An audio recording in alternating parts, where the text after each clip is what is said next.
everybody. It is Jeannie and Cindy. Welcome And to Coffee Chat. And I here we love what are you're doing drinking to coffee. look at your house. Wow. Oh, yeah. I just finished this. For those of you who don't know, we have been renovating our winery for 2 years. Pleased to tell you that nobody has gotten hurt. Nobody's been stabbed yet. It's been, but this was the last part. And this is where we used to, it's 1,000 square feet that we used to make the wine in and crush Okay. the grapes and bottle. Uh-huh. And now it's the guest wing. So Wow. yeah, we're pretty happy about it. That's beautiful. You've got such exquisite taste, and it's interesting. I think we should do a show sometime going through your house and how inexpensively you decorated. Oh, well, yeah. And here's the thing, Cindy, is you have to know, where you're going with this. But my designer here, and she's, was helped me with stuff.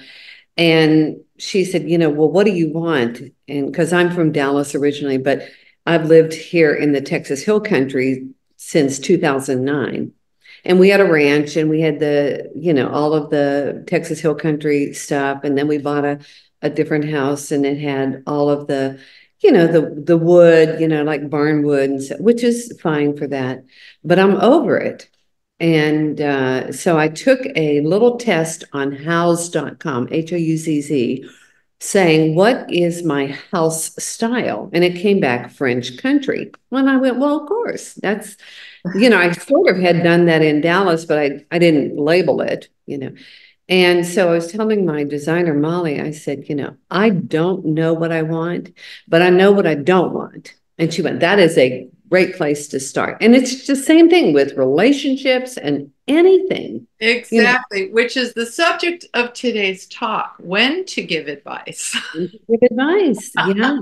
And so, it's like, okay, when we start with, we know what we don't want, then it leads us into what we do want. Right. So, So, yeah. has anybody given you advice during your renovation that you weren't asking for? Oh yeah, yeah. So let me tell you what I tell people because I've learned not to be ugly to people.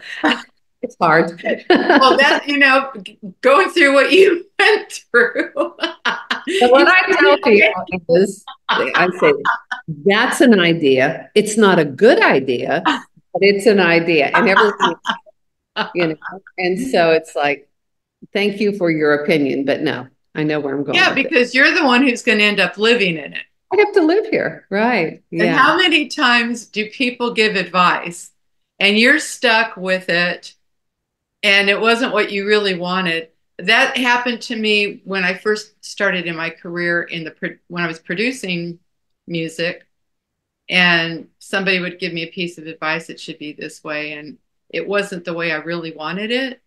But then everybody got paid, the studio got paid, the musicians got paid, and I'm stuck with something that I really didn't want. And that So is you learn to say no. right. You learn to say no, but you also have to know what you want to say yes to, you know? And also, it's when to give advice and when to open yourself to advice. So That's it. those are two different things. Mhm. For instance, so how many times have we seen somebody going down the wrong path? And Mhm. you and I used to love the way that Wayne Dyer would do it. Can I make a suggestion? or or you might want to consider. Or have you ever looked at it this way? Mhm. Because when you say don't do that, or when we tend to do that with our children a lot, that no, don't do that before we even listen to what they have to say. I used to, when they first, with me, when they first left the nest, and I knew that they were headed down a grr, and you learn real quick, they don't want to hear what you have to say Yeah. because it's a natural thing. They are leaving the nest and they are looking for their independence and their own identity, which is a natural thing. So I had to learn how to word things differently. So one thing I used to tell them was, you can either experience it yourself And that's the very best teacher. This will be a train wreck. But, Mhm. and you can either experience the train wreck and go through the pain, or you can listen to what I have to say about that and avoid the pain. But the pain is really the best teacher. So that's up to you. And of course, it didn't take long for them to not take my advice, where they started learning to take my advice. That's painful. Right. And then there's been times when I was dead wrong, Yeah. where I thought, no, don't do that. That's not going to turn out right. And it did. Mhm. So again, we we give advice, especially to our children and to close friends. Mhm.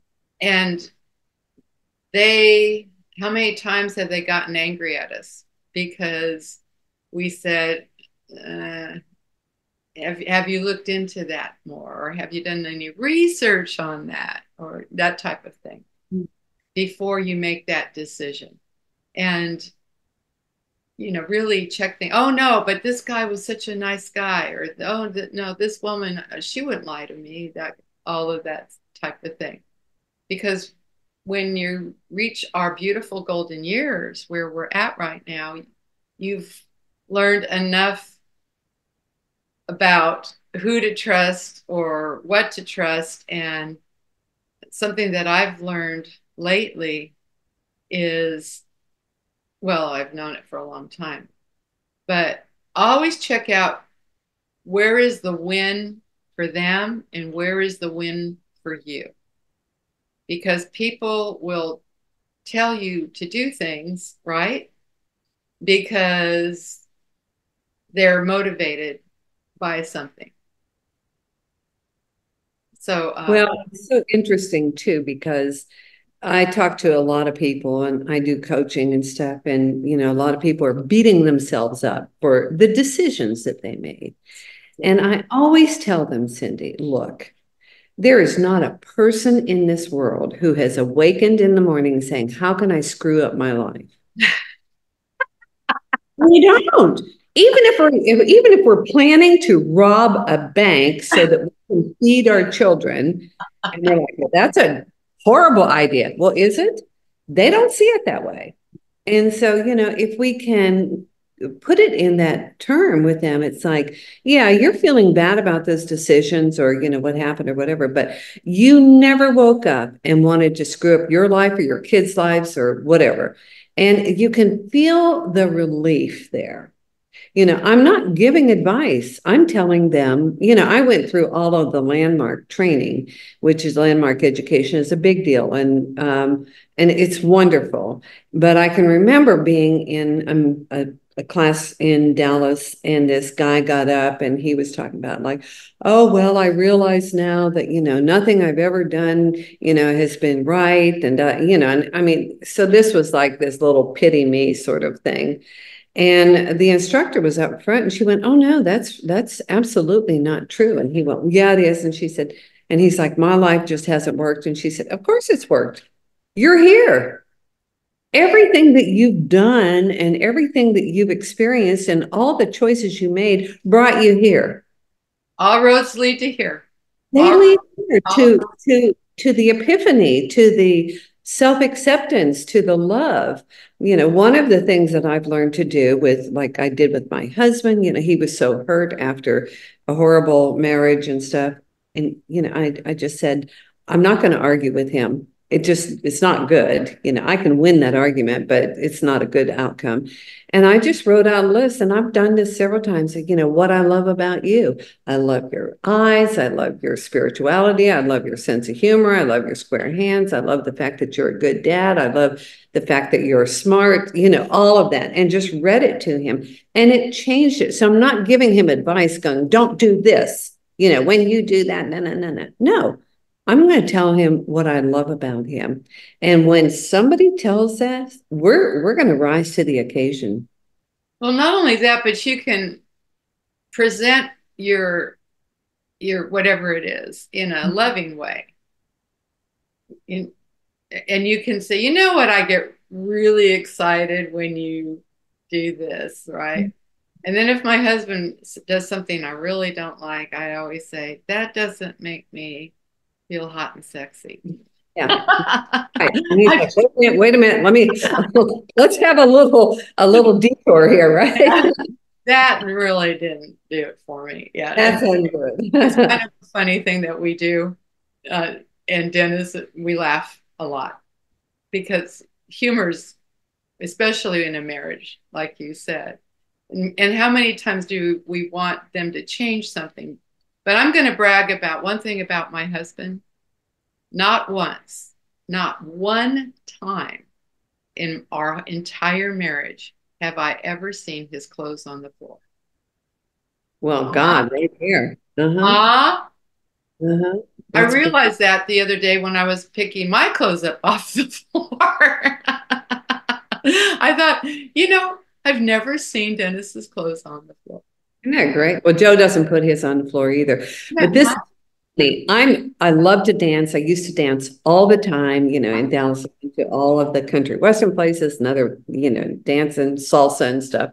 Well, Joe does not dance. Okay. I mean, he's got like, all these degrees and medical and all of this stuff, but we don't dance well together. And so when music comes on, it's kind of like, and he'll do this with his arms. And I'm like, what the hell is that? So instead of like getting all, like you need to do this, and I just say, okay, Joe, I just want you to know, you need to tell me, uh, do I need to turn the music up, because you're not getting it, or do I need to call 911 because you're having a seizure? So I'm not sure. But I've also told him, I said, this does not have any of this. Okay. I want to see a little bit of hip action there. Yeah. When did you give advice Ah, on the dance floor? it With doesn't have this arm action. Okay. I don't know what that is. But you know what? We can let people know that we care about them in a way that we're not tearing them down. We're not telling them, I'm right, you're wrong, you shouldn't have done this, da da da. It's like, no. There are times that you can support people and other times that you just laugh about it, right? right. So choose those moments and learn how to deliver your advice. Yeah, that's and do it lovingly. And you have to know. I mean, if someone gives me advice, believe me, I can dig in my heels. And Yeah. it's just like, I become intransigent. I don't want to hear that. And who asked you? But if someone tells me nicely, that have Some you, yeah, have you thought about, or you know what, Jeannie, when you said that, it was so wonderful, blah, blah, blah. And I file it away. I want to do more of that. Okay. right. Anyhow, sweetie, I love our talks. I invite people to share these coffee chats with other Right. people. And Yep. hang out with us. We Yeah, started these talks because Jeannie and I always have these wonderful conversations, and we just decided to share them with you. that's right. So we love to hear back from you. Right. You. Okay. Mwah. Take care. Love y'all.